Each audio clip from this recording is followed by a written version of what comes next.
Joining me now, counter-terrorism specialist Paul Birch. Paul Birch, welcome to GB News. Good morning. In a way, slightly ironic to speak to a counter-terrorism specialist when the police at the scene have said that there is nothing to suggest that this is terrorism. So, how do you think, in the 13 or 14 hours since the incident, they determined that? Well, the first thought would have been that it was a terrorist-related incident. And as your previous guests have said, counter-terrorist police were called in the first instance because such attacks are very, very rare. And the first instinct would be that this would be, as Jack said, a Plato-type counter-terrorist incident. But they would have discussed this with passengers. They would have talked to members of staff, and probably now, after 13, 14 hours, they would have talked to the suspects involved, and they would get a picture of what built up to the incident and what led to it. I must admit, my first thought, I'm surprised that it's been declared something other than a terrorist incident, and I'd be really, really interested to see what the motivation was for this attack. Because as I understand it, it did seem pretty random, like they were going through the carriages just attacking random people. So you do get them. You do get these incidents. If you remember, in 2010, you had the taxi driver Derek Bird went on a shooting rampage in Cumbria. And in that case, the armed officers were a good few hours away. So he was unfortunately allowed to sort of continue his rampage unchecked. Whereas this one, you're right by Cambridgeshire police headquarters. So armed officers were on the scene very, very quickly. And you're not far from Addenbrooke's Hospital either, which is a world-leading trauma centre. So it seems it's strange to say, but this could have been a whole lot worse. But I think what they will be trying to establish is what the motive was, if this isn't terrorism. What led to what seemingly a random attack of passengers on the train? Yes. I mean, thank goodness that the police do not think it's terrorism. Of course, if it were terrorism, they would follow up leads and they might uncover all sorts of things. They might pull the thread and it would lead to other things. So that doesn't seem to be the process here. So as far as you're concerned, your memory of how things were policed, the procedure now, if it is decided that it is not a terrorist incident, is wholly different from the procedure that would be followed if it were. Yes, I mean, if terrorism was the motive or the perceived motive, and even in this case, what they will probably be doing now in the day and age in which we live, they will be looking through the social media of the suspects, looking for any sort of inkling that they might be politically motivated in some way. They will, everyone now has an online footprint, so they'll be doing that. And in this case, a lot of it will be coming through interviews of the suspects. I would imagine in the police station, because we do need to understand what the motive was, and if there's anything that could be drawn from this that would prevent something like that occurring in the future. But as your previous guests have said, in terms of prevention of things like this, it's very, very difficult. It's probably unrealistic to have knife arches at every rural railway station. You'd have absolute commuter chaos if everyone had to go through airport-style security to get on a commuter train. So, yes, they're talking to the suspects and talking to the eyewitnesses, establishing with eyewitnesses and victims once they're able to talk what happened leading up to this would be crucial in establishing what the motive was if it's not terrorism. But again, even if it isn't, they will be going through the backgrounds of the two suspects extensively with a fine-tooth comb. They will be searching the addresses of the suspects, talking to friends and relatives of the suspects in order to establish what the motive was. Whether it's a mental health issue, we don't yet know. But all this would take place either, as it's such a serious event, things will be done in a very, very similar way, I would suggest, to what if it was a terrorist incident, because ultimately the effect is the same. Lots and lots of people are hurt. Thankfully, no one has been killed, but the effects are very, very similar to a terrorist attack. Yes, indeed. Thank you very much, Paul Birch. As though to emphasise the importance of that, we've had statements from the Prime Minister, we've had a statement from His Majesty the King. The Home Secretary, Shabana Mahmood, has released an updated statement. She said, after last night's horrific attack, my thoughts today are with the victims, their friends and family. My deepest thanks go to the British Transport Police, Cambridgeshire Police, Cambridgeshire Fire and Rescue Service and the East of England Ambulance Service. They responded rapidly with the utmost professionalism and they saved lives. I'd also like to pay tribute to the exceptional bravery of staff and passengers on the train. We now know this attack is not being treated as terrorism and that 2 British-born British nationals have been arrested. The investigation is ongoing and I'm receiving regular updates from the police. A political reaction here from the Liberal Democrat leader, Sir Ed Davey. He said, I'm horrified by the dreadful attack on passengers aboard the train near Huntingdon. My thoughts are with all those affected, the victims, who we are all praying will pull through, their loved ones, and everyone who witnessed such a shocking event. At a moment of such fear and chaos, we also saw extraordinary bravery. The stories of passengers who stepped forward to protect others embody the very best of Britain, a country where ordinary people stand together in the face of danger, look out for one another, and refuse to be cowed by violence. My panel has patiently waited here. Former Labour Party Chair Baroness Hayter and Policy Fellow at Onward, Andrew Barclay. Andrew, what do you make of the evolving situation? The Home Secretary there, very quick to underline that it's not being treated as a terror incident. Home Secretary very quick to underline that the people who have been arrested, who are suspects, are British-born.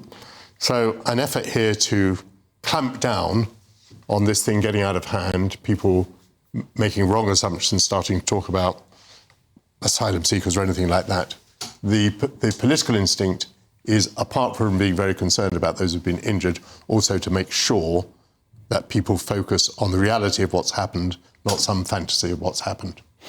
Yeah, and I think it's right that they've tried to come out and provide a bit of clarity. It's obviously going to be important that they continue with that and are very transparent as and when they know more about the suspects and the motives behind those, and they continue in the spirit of clarity and transparency, because, as you said, without that, fear and panic can spread. I think the second point is, more so than thoughts and prayers at the end of this, there is a general sense of national anxiety around crime, knife crime, and the feeling that no one's really in charge. So I think more so than just well wishes and thoughts and prayers at the end of it, I think it would be really good to see the government display to the public a firm hand, and they're going to take a firm stance on the rising trend of crime and knife crime. Much more so than any government has done in recent years. I think we need to get back to a much tougher stance on that. Diane Hayter, would you describe the police statement that we heard? I think it was just came out to 11 o'clock, wasn't it? We heard the police statement. Would you say that was exemplary? Do you think it covered the ground? Do you think it clarified what was known? Was that the proper way for the police to proceed? I think it was proper. I thought also the very tone that, I think Lovelace was his name, wasn't it? Mr. Yeah. Lovelace.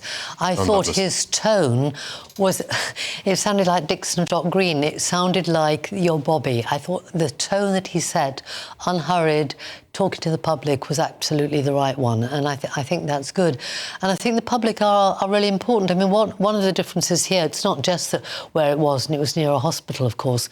We all have mobile phones, and it was probably a passenger or more than one passenger using their mobile, dialing 999, that started this triggered the reaction that has saved life. And I think that the public, I mean, Ed Davey has just pointed out, and we heard a case of a man putting himself between the knife and a young woman. The public respond in times like this. I was on a tube on 7/7, not on the tube. And what I saw walking around London, it was a really dreadful day that day, was people just coming out, helping, offering tea and coffee, looking after people who were stuck in London. And I do think that the public need to be thanked for their response to this, but also, as one of the other people was saying, to watch out and not be afraid to lift their phone if they see something that looks a bit odd and dial 999. I know the police much prefer that we over-alert than if we don't and then afterwards think, oh, I had thought that was funny. So I think that the police being able to talk human, if you like, to the public and us not seeing it just their responsibility but all our responsibility is important. And I think they set the tone well. Andrew Barclay, I mean, one of the consequences of this not being regarded as a terror incident is that we don't need to think that there's a terror campaign, when there's no reason to believe that, you know, what was done to that train yesterday will be done by another cell in the same terrorist organisation to another train. So that's quite an important conclusion, it seems to me. There's no reason to believe that this incident would be repeated elsewhere if it wasn't a terrorist incident. I'll tell you something that I have noticed, even this morning actually, is that Britons who are living abroad now have the idea that we live in an entirely lawless country. Yeah. Because I live here and I'm here most of the time, I think I put these things in perspective, and I continue to think this is an absolutely wonderful country to live in, despite lots of challenges and difficulties and many things that I'm dissatisfied with. I still regard it as a wonderful country. But I think there's no doubt at all that the reputation of our country abroad is suffering very badly. And there is now a sort of caricature of how dangerous and how horrid Britain is, which I suspect must be doing us some damage. I think it definitely is doing us some damage. And I think we do live in a wonderful country.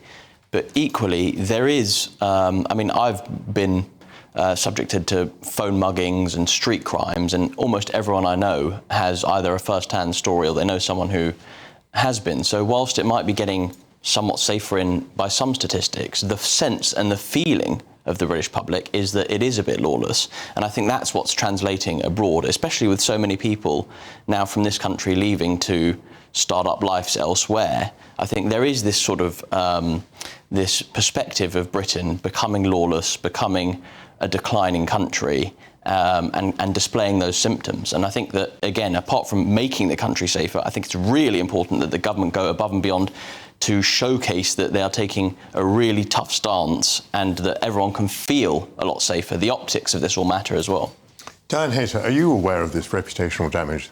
Yes, I think it's very wrong. I mean, more people will have been... First of all, are you aware of it before you say whether it's wrong or yes, right? Yes, because I read the press and I read the foreign press and stuff like that. Yes. And I think it's very wrong. I mean, you know, more people were killed in New York this morning, you know, than this from that sort of thing, statistically.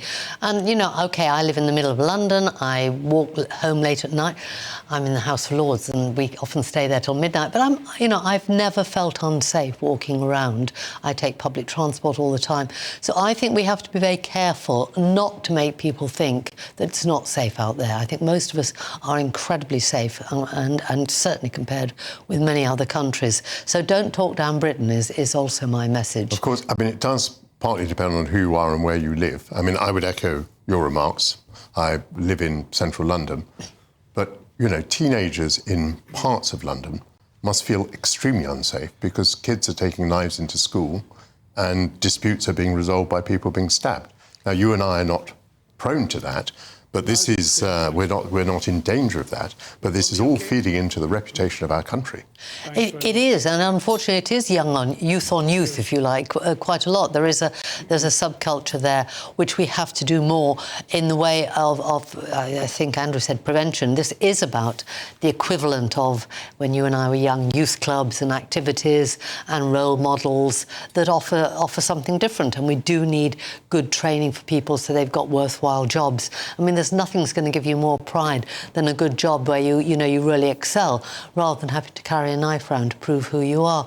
So we do have to invest in our people. We have to invest in our young people, and that it won't be instantaneous. It doesn't happen tomorrow. But unless we do that, we will have a group of people, and we've already got 1 million young people in the country, not just in London, who are not either in full-time employment or education. Those are the people we really need to get around and offer them something alternative. I guess then you and I have to strike the balance between reassuring people about the nature of our country as we experience it, but also being aware that for some parts of our community and our society, that is not how they experience things.